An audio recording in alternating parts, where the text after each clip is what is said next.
Well, it is day 3 of the massive effort to save USS the Sullivans. It started sinking on Wednesday for reasons that still are not quite clear. Good evening, I'm Claudine Ewing. As the ship makes headlines across the country, many people are wondering about the decommissioned destroyer at the Buffalo and Erie County Naval and Military Park. And as 2 on your side's Danielle Church reports, it's not just water that needs to be removed in order to save the waterfront landmark.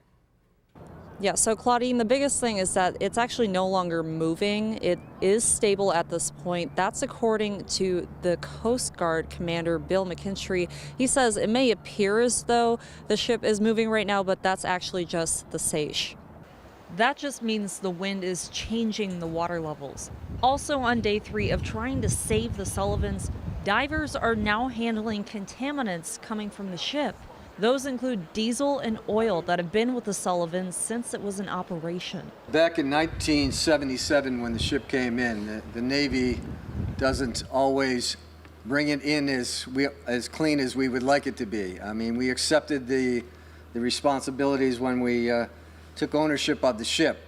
However, as things progress, we want to make sure that we have it as clean and environmentally safe as possible. So divers are trying to remove water from the ship now and keep the pollutants from getting into the river and lake. They are then putting the diesel and oil in tanks to be disposed of properly.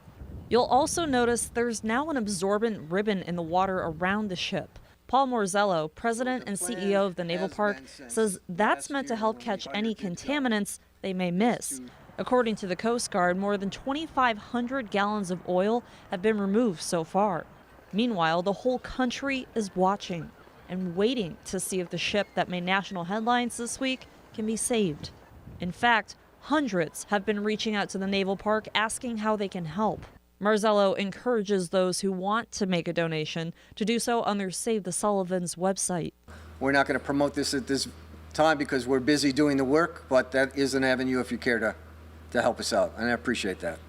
On Monday, a large international marine salvage company and a Navy architect will also join the team, both in consulting roles. Marzello says the next step is to get the ship upright. The ship is fully insured, and we are told an insurance adjuster is expected to arrive this week. Buffalo Mayor Byron Brown was also at that press conference today. He says there's been a lot of spectators. I've seen many of them here myself. He reminds everyone to stay behind the fence for their safety. Reporting in Buffalo, Danielle Church, Channel 2 News.